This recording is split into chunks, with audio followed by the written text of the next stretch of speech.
Lumabas sa pagdinig ng Senado na posibleng China ang nag-organisa ng pagpasok sa politika ni dismissed Mayor Alice Guo. Isiniwalat yan ng dati umanong kaselda ng self-confessed Chinese spy na si Xie Zhijiang. Balita hatid ni Mav Gonzalez. Taliwas sa naunang pahayag ng kanyang abogado na naghahanda siyang tumakbo ulit na mayor ng Bamban, Tarlac, sabi ni dismissed Mayor Alice Guo sa Senate hearing, hindi siya kakandidato sa election 2025. Haharapin ko po muna yung mga accusations po sa akin, linisin ko po muna yung sarili ko po, at para maging fair din po para sa mga constituents ko. Ang COMELEC inirekomenda na ang paghahain ng kasong paglabag sa Omnibus Election Code laban kay Guo. Dahil yan sa material misrepresentation, punsod ng pagsisinungaling umano sa kanyang Certificate of Candidacy nang tumakbo siyang Bamban Mayor noong 2022. Wala pang pahayag ang kampo ni Guo tungkol sa rekomendasyon ng COMELEC. Dadagdag yan sa iba't ibang kaso at reklamong kinakaharap ni Guo, gaya ng human trafficking, money laundering at iba pa kaugnay sa pogo sa Bamban, Tarlac. Lumabas sa pagdinig ng Senado, mula Pilipinas, eroplano ang sinakyan ni Guo patungong Malaysia. Taliwas sa sinabi niya nung mga nakaraang pagdinig na bangka ang ginamit nila paalis ng bansa noong Hulyo. She entered Malaysia via air. Via air. Via air, on July 18. So yung sinasabi din ni Sheila Guo, sumakay siya sa boat, is also totally false. If you conclude that... We might presume that, Your Honor. Bakit nga meron kang July 18 entry in KL?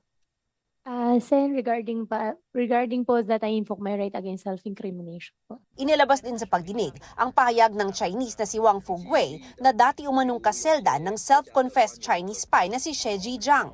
Si Xie ang nagsiwalat sa dokumentaryo ng Al Jazeera na espiya rin umano ng China si Guo. Sabi ng Chinese ding si Wang, 1.5 taon silang magkaselda ni Xie at naging malapit na magkaibigan. Nagkaroon daw siya ng access sa mga dokumentong hawak nito. Sabi rin ni Wang, Chinese spy umano si Guo pero hindi daw siya espesyal. Dagdag niya, mismong gobyerno umano ng China ang nag-ayos ng pagpasok ni Guo sa politika.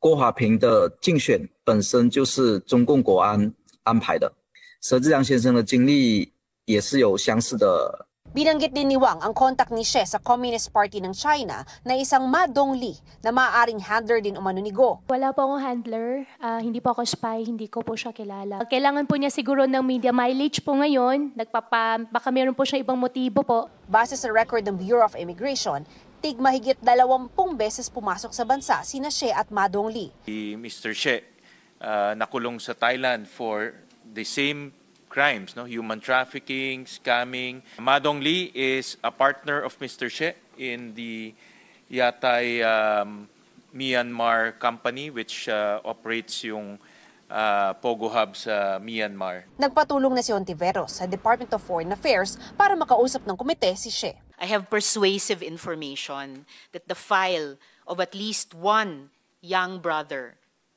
is with Xie, confirming that young brother as a foreign agent. Mukhang yung buong gobyerno natin, hindi lang kami sa legislature, kayo po sa executive, may makukuhang importanteng impormasyon. Mav Gonzalez, nagbabalita para sa GMA Integrated News. Kapuso, alamin ang maiinit na balita. Bisitahin at mag-subscribe sa GMA Integrated News sa YouTube. Sa mga kapuso abroad, samahan nyo kami sa GMA Pinoy TV at sa www.gmanews.tv.